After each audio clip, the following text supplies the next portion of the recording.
Me invité a mí misma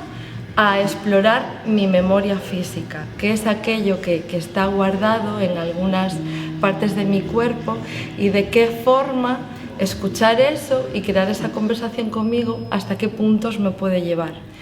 Pues me vine con ejercicios de respiración, con profundizar y explorar un poquito el ámbito de la respiración y ver de qué forma consigo como más conciencia a la hora del uso del aire,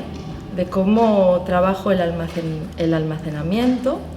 y el vaciado de forma consciente, para conectar mi mente y mi cuerpo, para crear ese espacio como de intimidad conmigo misma, dibujándome sobre la piel y identificando como mi mapa de la memoria. Como mi trabajo tiende a ser bastante introspectivo, trabajo sobre todo desde el estado. He agradecido mucho también tener un espacio donde se me invita a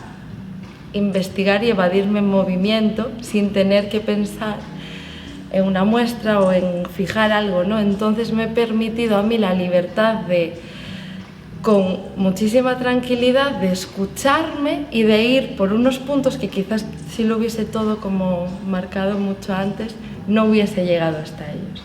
Entonces, bueno, he disfrutado un montón estos días y estoy muy agradecida.